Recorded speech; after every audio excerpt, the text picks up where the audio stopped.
tal vez por deformación, mi entrada a las historias, a las buenas narraciones, pasa siempre por lo visual, ¿no?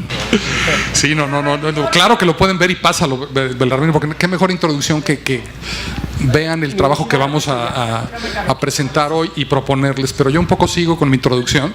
Les decía que mi deformación como arquitecto me hace siempre imaginar. Mis dos opciones son el cine y la arquitectura, ¿no? Entonces, mucha gente piensa en los cómics como ensayos de películas o programación para hacer locaciones y decir, voy a filmar esta historia y la voy a contar, voy a poner la cámara así y lo que voy a ver es esto.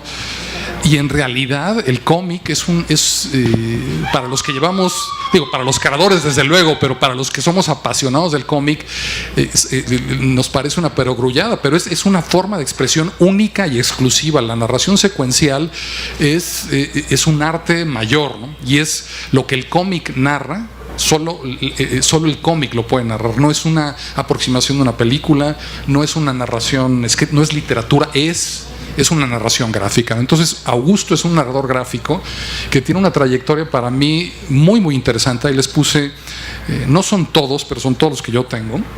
Y el primero de tus cómics que leí fue la crónica de Ayotzinapa, donde nos llevan, ¿no?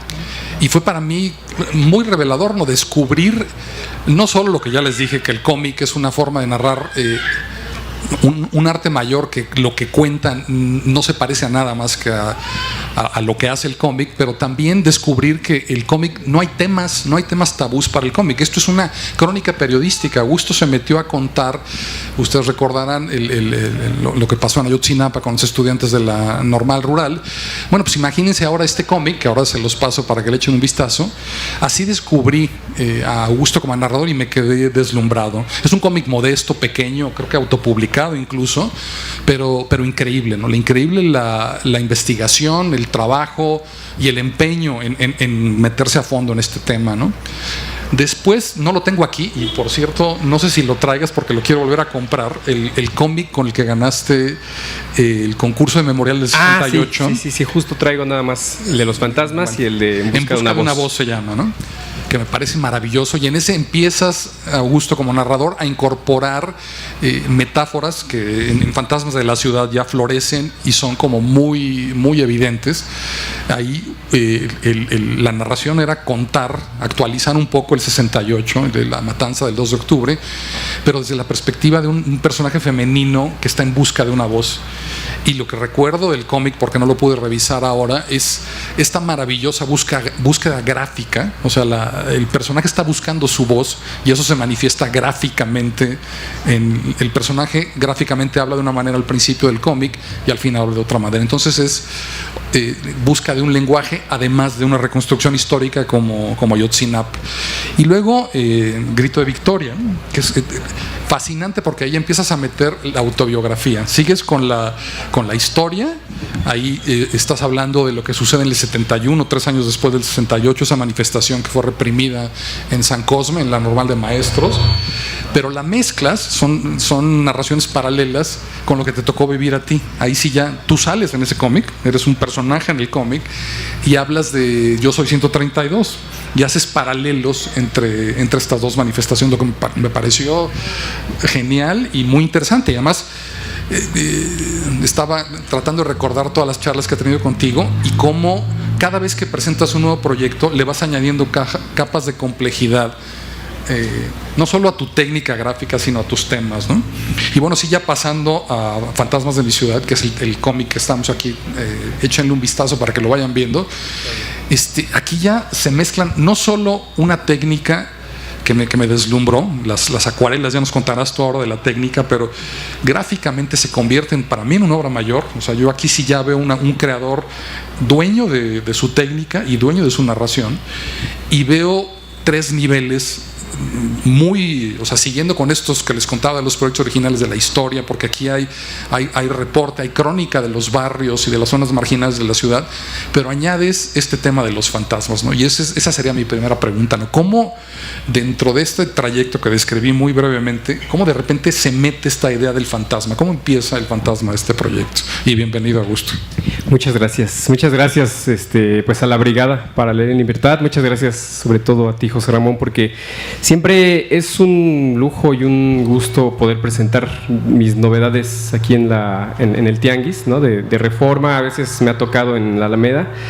Pero bueno, siempre es un gran placer estar con ustedes, acompañándolos y pues que me den el privilegio y el honor de poder presentar mis novelas gráficas aquí. Y sí, efectivamente, ya ahorita como recapitulando todos los libros que hemos presentado aquí, pues ya es ya tenemos ahí una colección de presentaciones. Pero bueno, yo 100% agradecido como siempre por la invitación.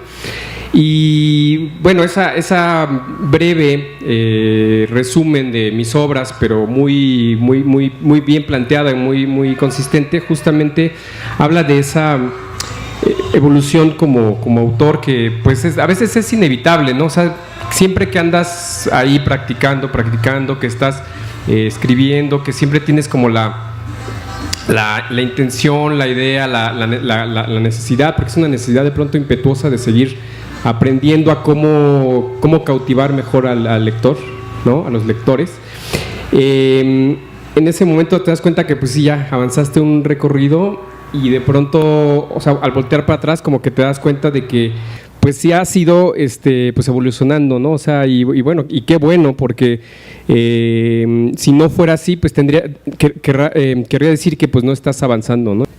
O responder a tu pregunta es que Los fantasmas de mi ciudad, justamente como bien lo mencionas, es un libro que habla sobre la periferia de la ciudad, ¿no? A mí me interesaba mucho hablar de la zona norte de la Ciudad de México, porque me parece que sí los hay, pero me parece que hay pocas historias, sobre todo cómics, que ocurran en esa parte de la ciudad, ¿no? Entonces a mí me interesaba rescatar y recuperar como toda esa dinámica que se vive muy particular en el Estado de México, ¿no? Entre la Ciudad de México y el Estado de México, y pues rescatar historias y rescatar atmósferas y rescatar ambientes que están ahí, ¿no? En esa parte.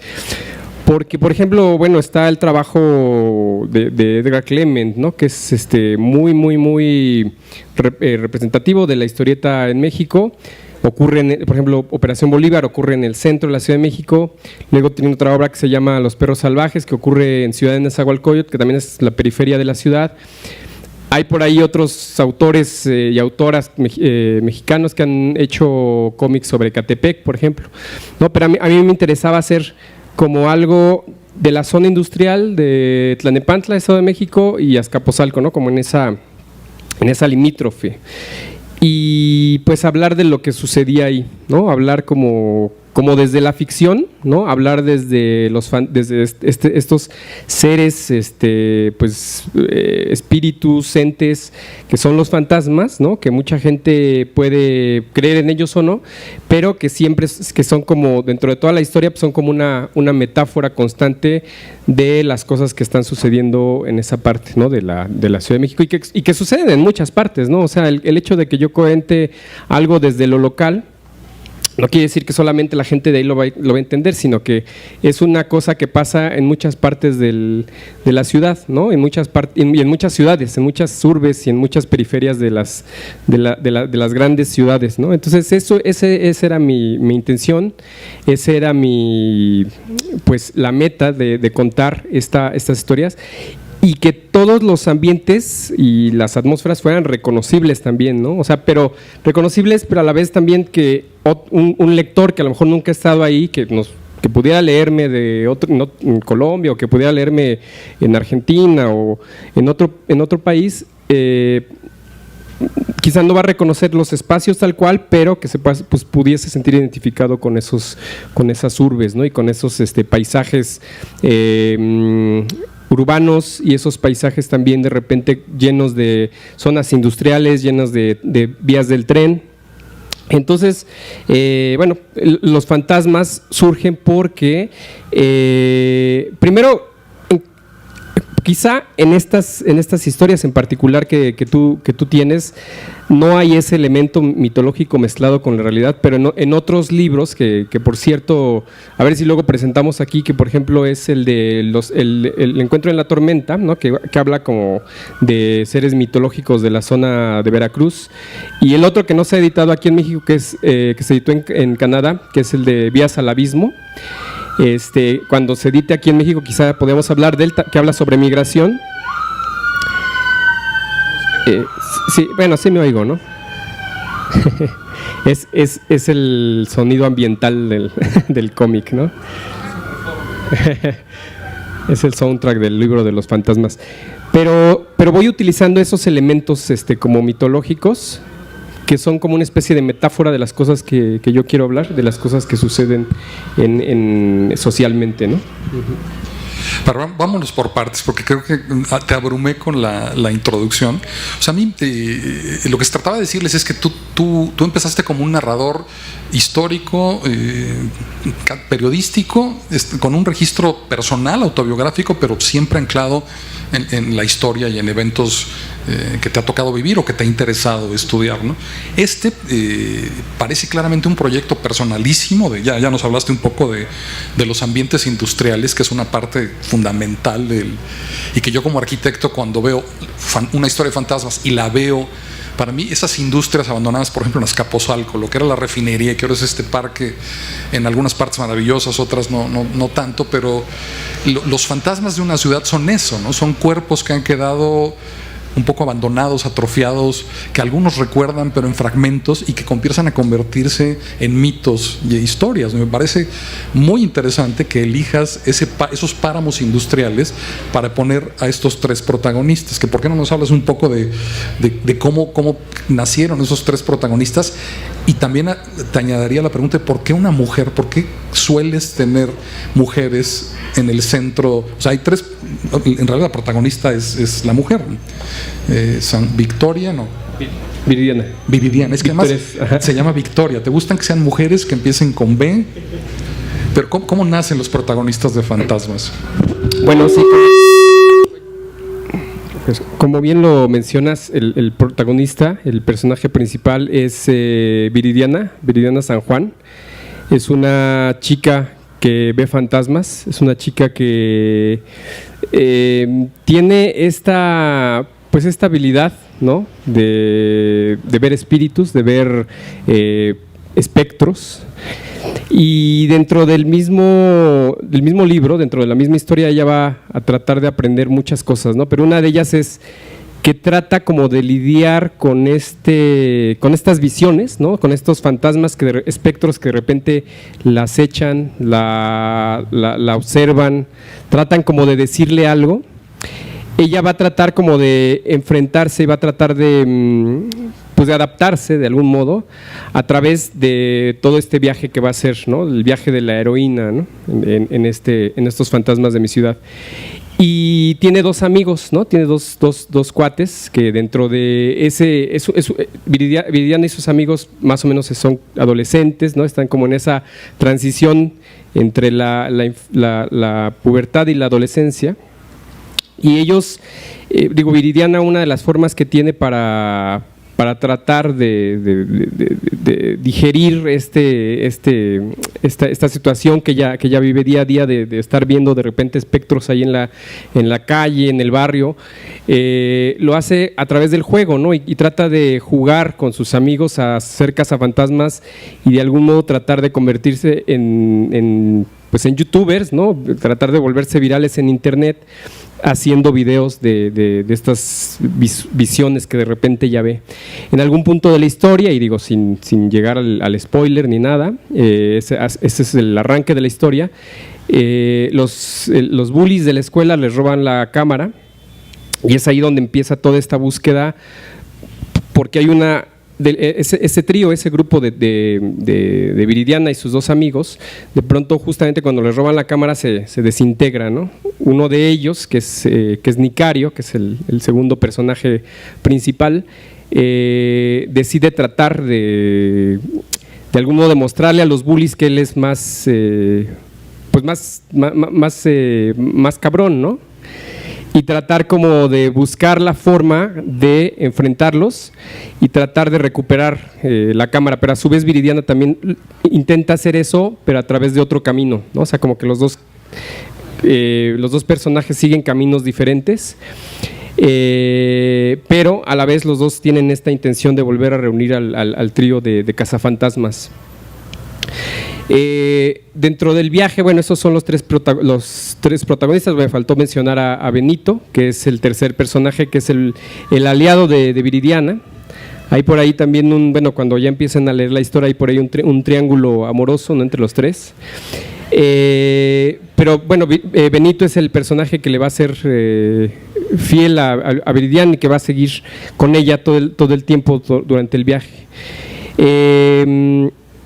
Y bueno, ahí surgen esos tres personajes. Yo quería contar, a partir de estos tres personajes que están entre la pubertad y la adolescencia, cómo la inseguridad, cómo este tema de la violencia, que pues lleva muchos años en el país y que desafortunadamente no ha acabado y desafortunadamente sigue permeando muchas partes de la República y muchas partes de la ciudad, cómo este fenómeno de la violencia permea en las infancias, ¿no?, permea en las juventudes, y cómo hace que ciertas personas tomen un camino y ciertas personas tomen otro camino, ¿no?, a partir de ese enfrentamiento con ese fenómeno desafortunado que es la violencia, ¿no?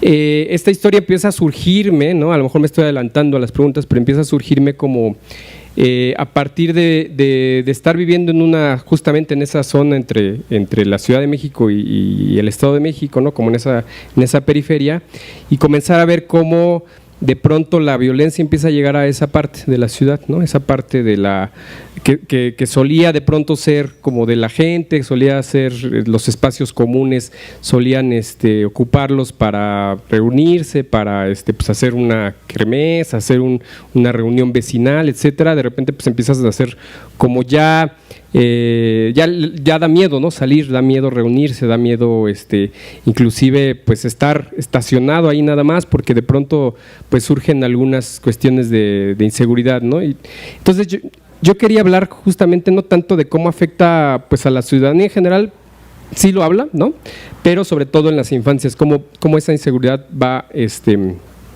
permeando, ¿no?, a los chicos, a las chicas, y de qué manera ellos como pues enfrentan esa realidad, ¿no? Entonces, por eso es que son estos tres personajes.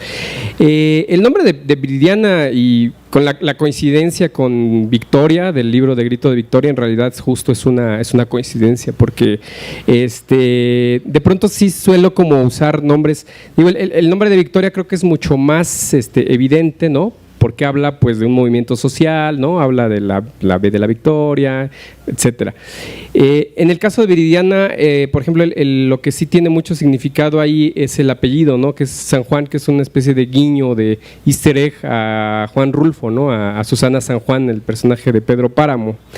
Que también, por cierto, pues habla de fantasmas y habla de espectros, ¿no? Entonces quería como utilizar ese guiño de un personaje de la literatura mexicana, ¿no?, muy conocido, un personaje muy emblemático de un autor como Juan Rulfo, y darle ese guiño y ese toque para que, bueno, fuera como justamente una pregunta de trivia, por si alguna vez hacen una trivia sobre mi trabajo, ¿no?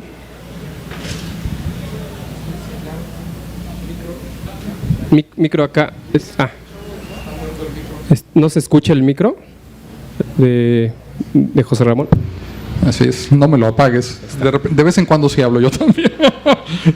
Les quiero enseñar una página con la página más densa en fantasmas. para que se den una idea de la calidad gráfica de este trabajo. De veras es alucinante. Me gustaría que hablaras un poco de la decisión de hacerlo con estas acuarelas aguafuertes que estaban ausentes. Si hay estos ambientes, revisando Grito de Victoria, supongo que aunque lo publicaste en blanco y negro, algunas de las viñetas sí que tienen acuarela, ya lo verifiqué, pero este es un trabajo primordialmente en acuarela. Cuando no la usas, se convierte en un recurso narrativo en la narración para hacer un flashback y que te des cuenta de que estás en otro tiempo, pero en realidad el grueso de las 120 páginas están hechas con acuarela y con esta calidad que es fantasmagórica, porque la acuarela tiene esa cualidad de sugerir formas. Tú tiras en el agua el color y empieza, como estas pruebas psicológicas, empieza a sugerirte atmósferas, figuras, y funciona maravillosamente en esta, y por eso digo que lo veo como un trabajo de veras muy maduro, porque ya nos hablaste del interés por los espacios, de cómo nacen estos personajes y por qué son niños y adolescentes, pero también vale la pena mucho hablar de la técnica. ¿Cómo eliges una técnica para contar? ¿Cuál es la técnica y la historia? ¿Cómo se casan, no? Sí, hay una correlación muy, muy directa entre el escoger una técnica para determinado libro y sí tiene que ver mucho con la narrativa, ¿no? Tiene que ver con la narrativa, pero también tiene que ver como con el mood que tenga en ese momento, ¿no? O sea, como que de repente digo, bueno, por ejemplo, este libro en particular, que es un libro hecho 100% con acuarelas, tinta china y tintas de colores. De repente meto algunas cosas sobre todo comenzó siendo puras tintas a colores, pero de repente empecé a redescubrir las acuarelas, ¿no? Porque las había trabajado anteriormente de manera muy muy somera, ¿no? No me había clavado muchísimo en la técnica, no había decidido hacer un libro completo en acuarelas, y con Los fantasmas de mi ciudad decido aventármelo todo en acuarelas, ¿no? Entonces quería un poco también retomar pues la técnica tradicional, ¿no? A diferencia de la técnica análoga, ¿no? A diferencia de lo digital, que venía haciendo algunos libros en técnicas de color digital, ¿no? Siempre trato de usar técnica tradicional, siempre empiezo dibujando con tintas, con lápices, ¿no? Con minas, y después escaneo y luego ya coloreo en Photoshop, por ejemplo, ¿no? Pero sí dije, voy a hacerlo todo así, en acuarelas, como se solía hacer el cómic clásico europeo, ¿no? O sea, por ejemplo, trabajos como Jack Tardy, ¿no?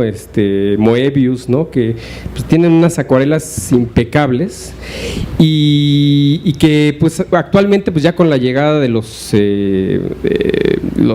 aparatos, las computadoras, los iPads, ya no hay como... De pronto tenemos que usar esas técnicas digitales para avanzar mucho más rápido, para entregar trabajos que nos requieren poco tiempo, ¿no? Que nos dicen el deadline es para ya, ¿no? Para ayer, ¿no? Entonces tenemos que usar técnicas digitales para terminar algo muy rápido.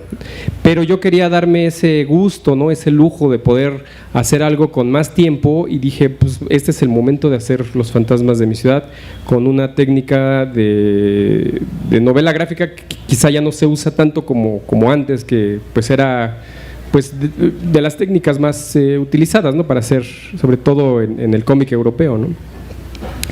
Y otra de las decisiones por las cuales utilicé la acuarela es también porque esas manchas que te da la acuarela, bueno, para quien haya trabajado con acuarelas y papel, ¿no? No me dejará mentir que de repente la acuarela se mueve sola, ¿no? O sea, de repente tú haces un trazo, primero puedes mojar, hay varias técnicas para usar la acuarela, ¿no? Pero una de ellas es humedecer el papel completamente, ¿no? Primero, y luego ya sobre ese papel húmedo empezar a utilizar ya los colores. Ahí de repente cuando usas esa técnica húmeda, que le llaman, la acuarela empieza como a hacer su propio movimiento, el agua empieza como a hacer manchas que de pronto no puedes controlar tan fácil, ¿no? Que de repente puede ser que no sea lo que deseabas hacer, pero de repente son accidentes afortunados. Entonces yo lo que decidí hacer es que esas manchas me daban a mí la idea de figuras espectrales, ¿no? Entonces de repente utilizaba justamente esos accidentes afortunados, como lo mencionaba, para poder diseñar un fantasma, porque justamente como que el agua hace su propio trabajo y de repente te hace formas como espectrales, ¿no? Otra de las técnicas que utilizo, o más bien como parte del proceso de trabajo de las acuarelas, es que utilizo esos colores con tinta china negra, o sea, como que los diluyo con tinta china negra para darle esta como, digamos, oscuridad a la acuarela, porque de repente las acuarelas suelen ser muy brillosas o muy saturadas, ¿no? Muy, como que el color muy saturado. Entonces, yo lo que trato de hacer con la tinta china negra diluida en agua es como darle justamente esos grises, ¿no? Ya quien habrá visto por ahí el libro, esos grises como que empiezan a fundirse con el color y entonces dan esa atmósfera como espectral, como de libro de terror, ¿no? O sea, en realidad es y no un libro de terror, habla de fantasmas, pero tampoco siento que sea como completamente del género del terror, pero sí quería darle esa atmósfera oscura, esa atmósfera como de hecho, aparte de esa mezcla con la tinta china diluida en gris, también utilizo colores que no sean muy subidos de tono, ¿no? O sea, muy saturados, como colores muy brillantes o muy primarios, sino que trato de justamente ir utilizando colores dependiendo de la escena también, ¿no? O sea, de repente la paleta de color tiene mucho que ver si, por ejemplo, están en el exterior, si están en el interior de una casa, si de repente es de día, si es de noche, si es de mañana.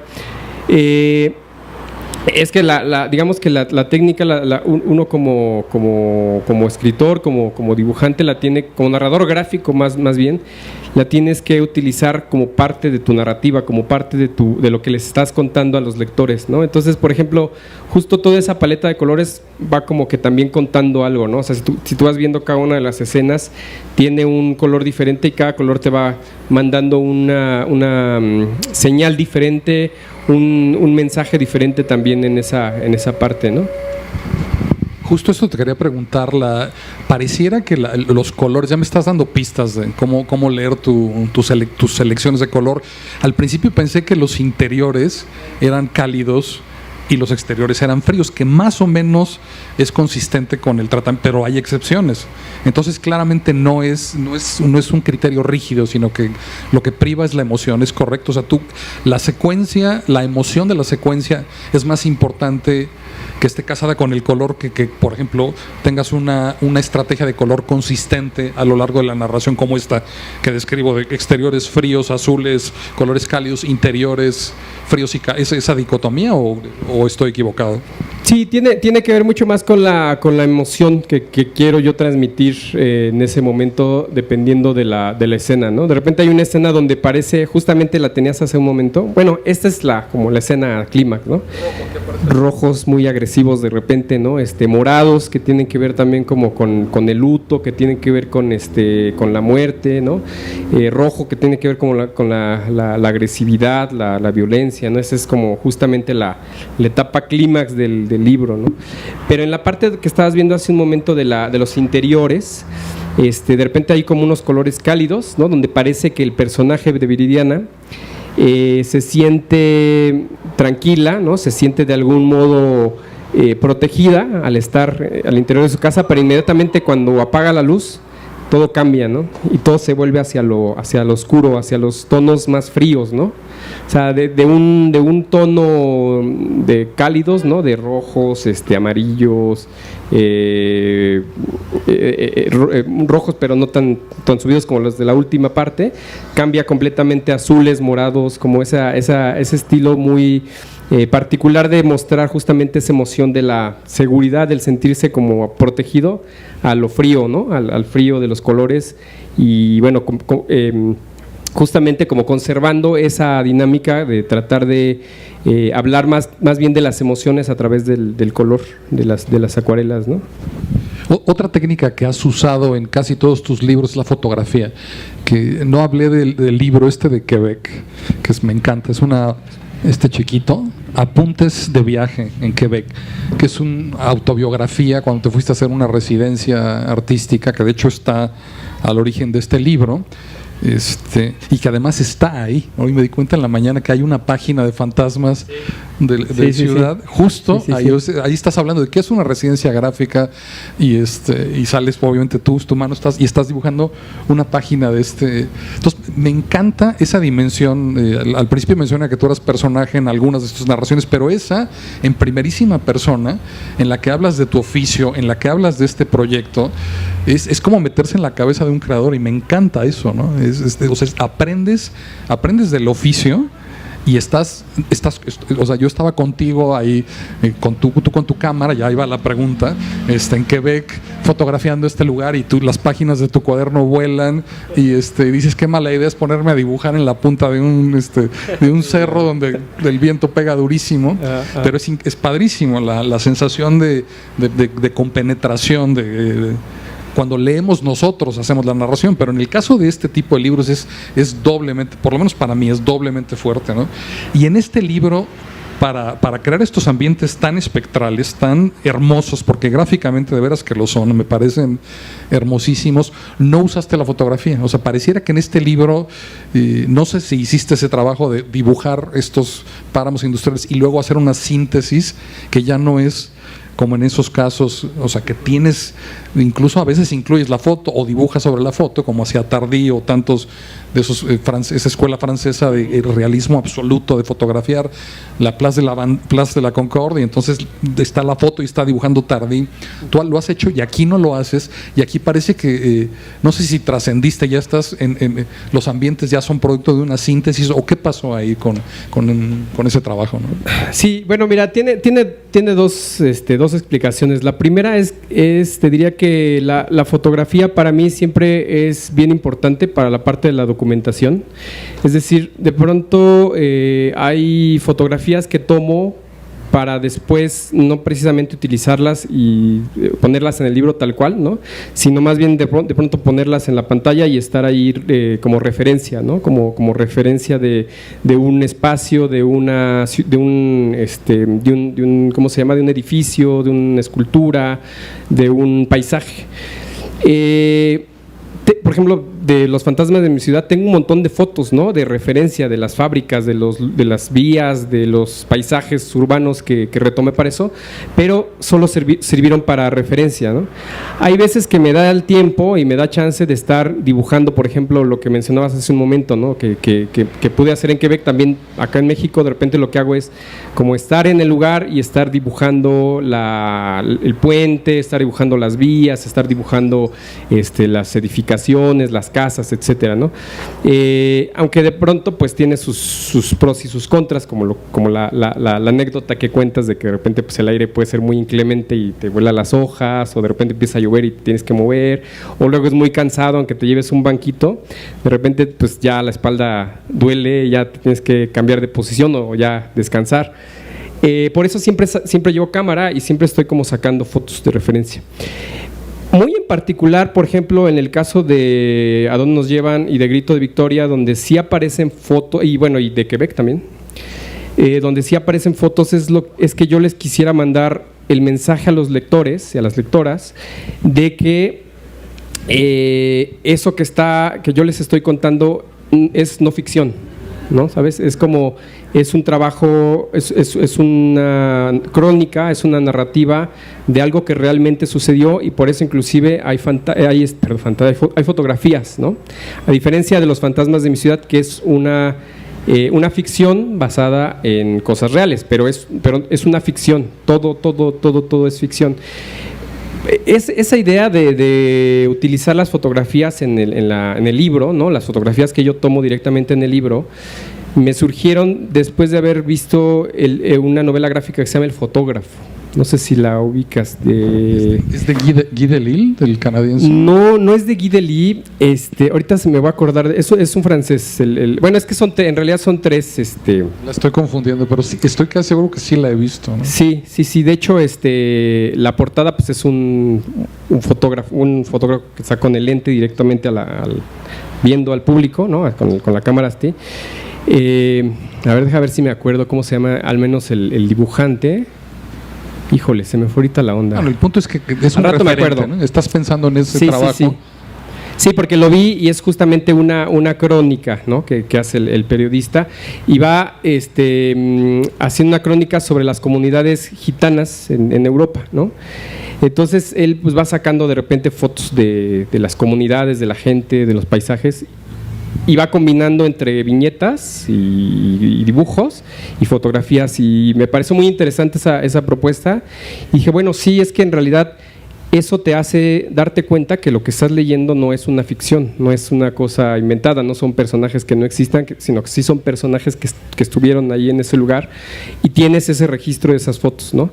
A diferencia de Fantasmas de mi ciudad, vuelvo a lo mismo, yo quería que todo fuera ficción. Entonces ahí solamente utilicé dibujos y las fotografías las usé únicamente como referencia, ¿no? Visual. Porque pues lo que sí quería era que los lugares y los ambientes fueran reconocibles, ¿no? Que los escenarios, si te das cuenta, inclusive si lees el libro, nunca te dice estamos en Tlanepantla, ¿no? O estamos en tal lado. Simplemente son paisajes de ahí, ¿no? Son paisajes urbanos de ahí, donde quizás si los reconoces puedes decir, mira, esta historia está, pero nunca lo menciono, ¿no? En realidad, porque pues inclusive pudiera, lo que decía al principio, pudiera ser una ciudad de otro país y de otro lugar, ¿no? Pero sí, bueno, todo, casi todo, de pronto sí meto algunas cosas ahí medio fumadas de inventar algunas edificaciones o algunas cosas, pero casi todo es como muy basado en esos paisajes. Inclusive, por ejemplo, justo esa escena que estás viendo, ya después si quieren que vean el libro ya más a detalle, es un puente que está en Quebec, ¿no? Pero suena raro, ¿no? Pero yo lo traté de adaptar ese puente, ¿no?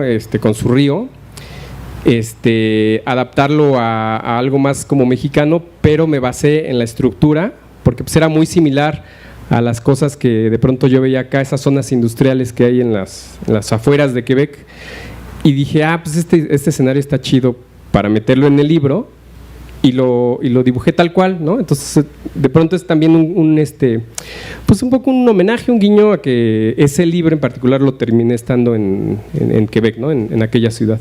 Y bueno, al hacer ficción tienes esta posibilidad de pronto de mezclar cosas, ¿no? De mezclar universos, de mezclar paisajes de aquí y de allá, siempre adaptándolo y tratándolo de que tengan la misma atmósfera. O sea, a lo mejor si tú lo lees no vas a decir, este puente de aquí como que no concuerda, ¿no? O a lo mejor sí, si eres muy, muy clavado o clavada, puede ser que sí, pero según yo lo que trato de hacer es que todo tenga una misma atmósfera, un mismo estilo, y que parezca que es la misma ciudad, ¿no? Un poco lo que hacen en el cine, ¿no? Que de repente utilizan locaciones de muchos lados y están hablando que es del mismo lugar, pero pues tú como observador, tú como auditorio, como público, pues no te das cuenta que grabaron en la misma ciudad, a lo mejor la grabaron en 3 ciudades diferentes y las mezclaron, ¿no? Sí, la misma esquina en 20 películas. En una película es el barrio chino, en otra es el barrio ítalo-mexicano, y lo único que hicieron fue cambiar la iluminación, a lo mejor algún filtro en la cámara, y por eso el cómic tiene, la narración gráfica tiene esa enorme ventaja, ¿no? Que nos hace evidentemente conscientes. La fotografía se confunde con la realidad. Nosotros pensamos que una fotografía es el lugar. Yo como arquitecto se los digo, yo veía fotografías de edificios y pensaba que ya conocía el edificio, y cuando ya empiezas a viajar y tienes oportunidad de poner tu cuerpo frente al edificio, la primera sensación siempre es, pues no corresponde. Mi experiencia, lo que yo pensaba que sabía de este espacio, de esta estructura, no corresponde para nada con lo que estoy sintiendo, viendo. Y en el caso de un creador tan idiosincrático como Augusto, créanme que es como meterse en la cabeza de alguien que está tratando de traducir la realidad a narraciones, a imágenes gráficas, ¿no? Y por eso yo me pierdo en estos cómics, ¿no? Por ejemplo, quería también, antes de que se nos acabe el tiempo, hablar de lo interesante que me parece la metáfora de los fantasmas.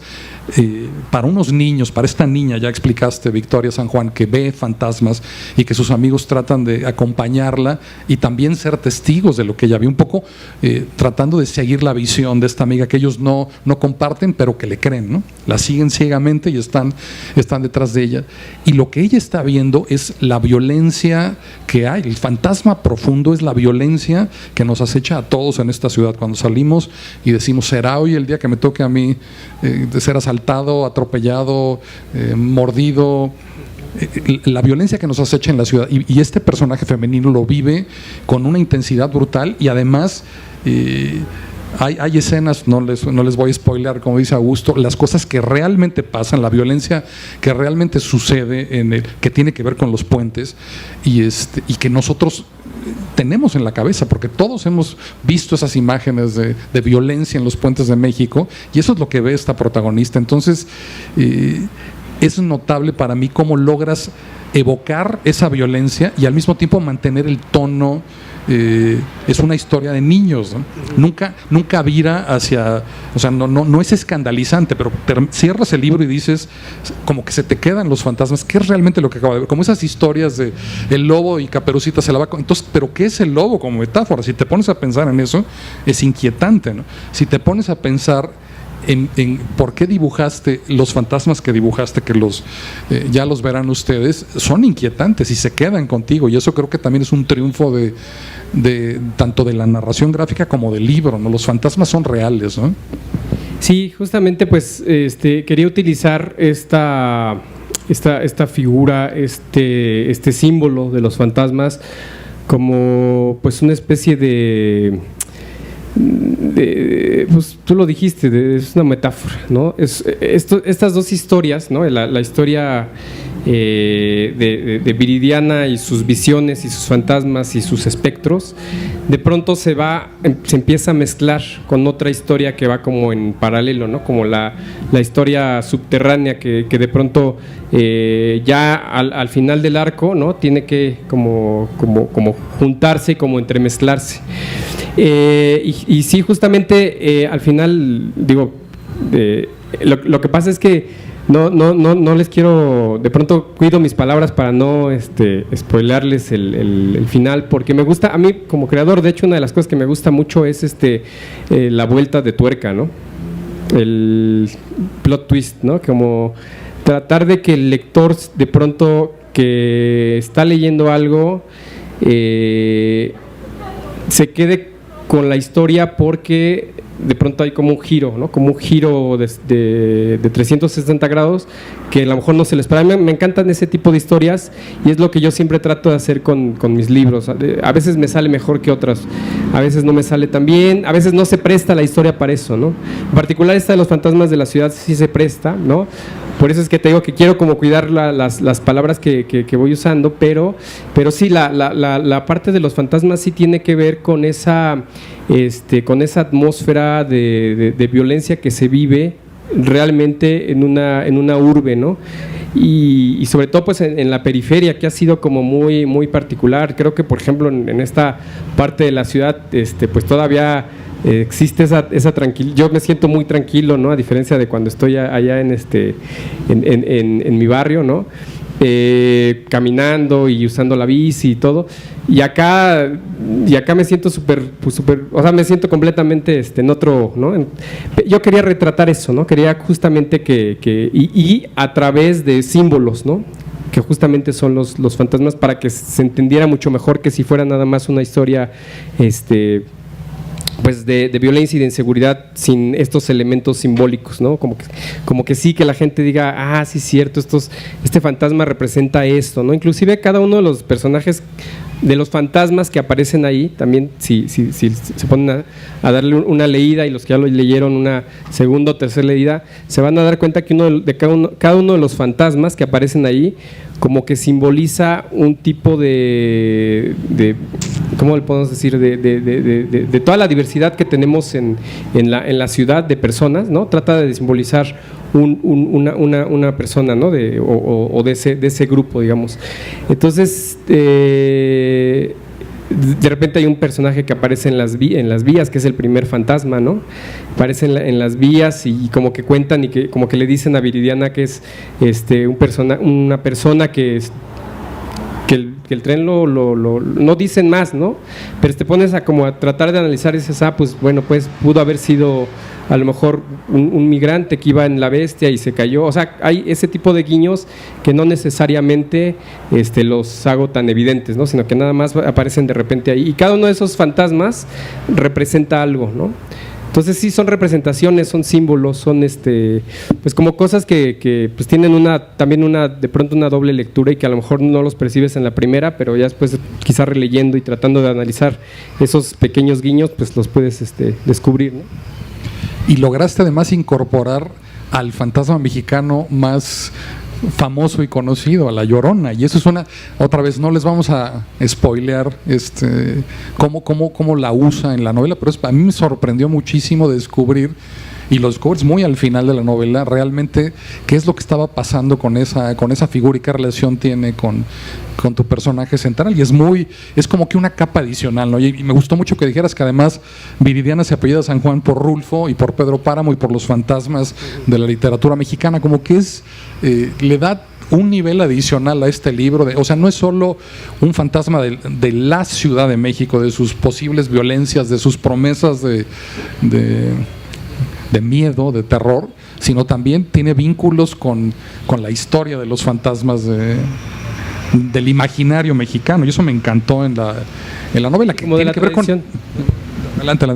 No, digo, traté justamente de rescatar la tradición del fantasma, ¿no? O sea, porque sí somos también un país que nos gusta mucho esas historias de fantasmas, nos gusta mucho hablar como de cosas sobrenaturales, y te vuelvo a repetir, creámoslo, ¿no? De repente siempre nos enganchamos como con esas historias de, oye, ¿a ti qué te ha pasado así como en algo sobrenatural, ¿no? ¿Qué es lo más raro que te ha pasado en cuestiones paranormales? Siempre somos como un pueblo que tenemos mucho a contar ese tipo de historias, ¿no? A veces sí nos pasan, a veces las inventamos, pero siempre es bien interesante escuchar algo de terror, ¿no? De alguien que, oye, es que a mí me apareció tal cosa, o en mi casa me tiran cosas, me mueven los cuadros, ¿no? Que es algo que a mí me pasa, ¿no? En mi casa, justo también un poco por eso fue la idea de los fantasmas de mi ciudad, también retomando pues esas cosas que de repente no te puedes explicar, ¿no? O sea, que dices, bueno, pues estuvo muy raro esto, que se cayó algo y no supe qué fue. Siempre a lo mejor le buscas una explicación lógica, pero de repente pues es interesante, emocionalmente es como interesante también de repente pues pensar en que sí hay vida después de la muerte, y que estamos rodeados por esas personas que se nos fueron, ¿no? y que siguen ahí y que siguen con nosotros. Nos quedan 10 minutos en esta presentación. No sé si alguien tuviera alguna pregunta para Augusto, un poco para establecer un diálogo con ustedes también, que puedan conocerlo, y de veras yo no puedo recomendárselos. Marina, ¿puedes pasar el micro?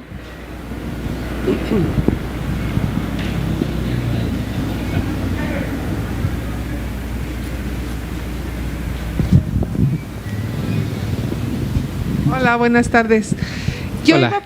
Nosotros íbamos pasando y me llamó mucho la atención, en primera, el nombre de Viridiana, y en segunda, porque me llamó mucho la atención la historia que estabas contando acerca de la niña que veía cosas, porque yo tengo a mi hija y precisamente, o sea, estoy leyendo, me estoy escuchando lo que ella le pasa, ¿no? Y te quería preguntar a ti si tú habías tenido ese tipo de experiencias, y me interesó mucho porque, o sea, a veces uno no sabe hacia dónde dirigirse, o a veces la llevamos con psicólogo y demás, y dicen que posiblemente sea un tanto estrés, ¿no? Que hace que vea o que escuche cosas.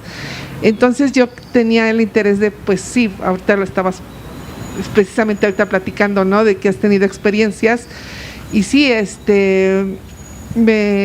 por eso estoy aquí, o sea, para entender, ¿no? Porque decía, bueno, ¿cómo es posible que una persona que no tengamos nada que ver ni demás tenga esa misma experiencia, o que lo esté plasmando en un libro, ¿no? Entonces me hace extraordinario. Y pues sí, o sea, como tú bien lo dices, ¿no? Pues las cosas, estamos conectados, son diferentes, pues dimensiones, no sé cómo explicarlo, pero se me hace muy, muy interesante la temática. No, la verdad no había escuchado mucho del libro, nunca lo había escuchado, y mira cómo son las coincidencias, ¿no? De repente vas pasando y te enteras de algo, ¿no? Pero me parece extraordinario lo poquito que nos están platicando, me parece extraordinario y se me hace una historia excelente. Y pues esperamos poder leerlo para poder compartir con otras personas y que conozcan tu obra. Gracias. Muchas gracias. Muchas gracias por compartirnos este comentario. Yo creo que una de las retos que tienen los creadores, las creadoras de literatura y de los narradores de historias es justamente tratar de explicar la complejidad humana, ¿no?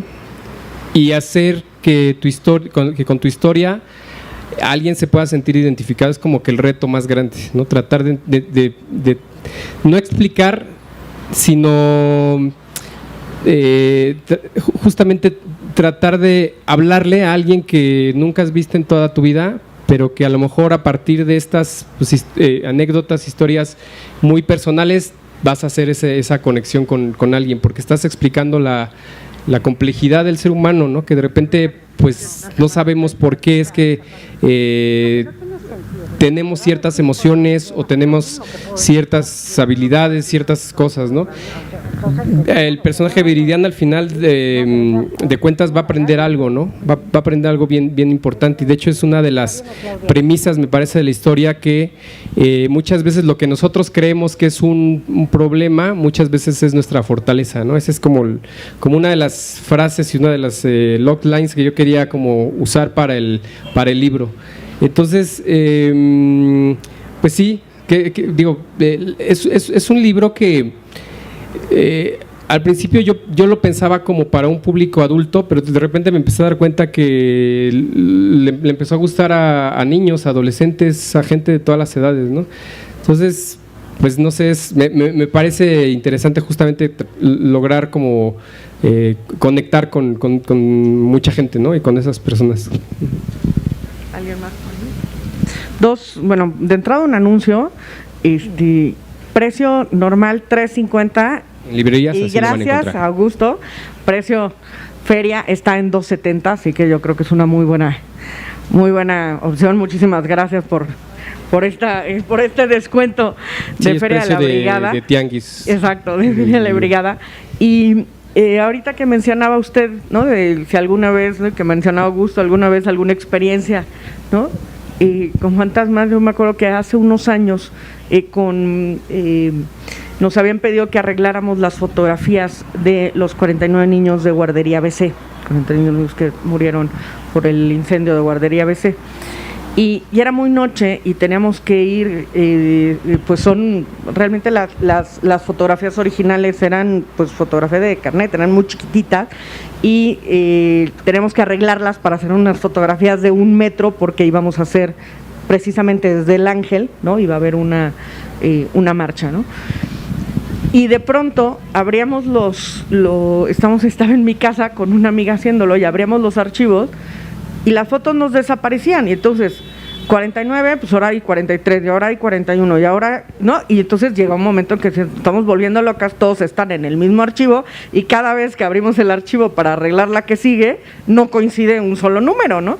Entonces llegó un momento en que así, en voz alta, a las 2 de la mañana, agotada porque necesitaban el archivo ya, me volteé y dije: niños, esténse quietos y déjenos trabajar, por favor. Acto seguido, volvemos a abrir el archivo y salen las 49 fotos. Y dije: ya ves, sí hicieron caso, ahora a ver, déjenos trabajar. Pero fue, o sea, de verdad yo decía, no puede ser que se pierda, ¿no?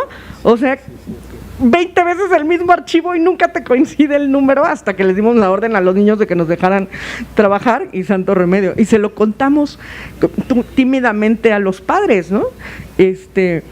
Y decían, sí, no suele pasar muy seguido que de pronto, ¿no? Estos niños nos jueguen una pasada. Entonces, pues, esa era mi anécdota fantasmas.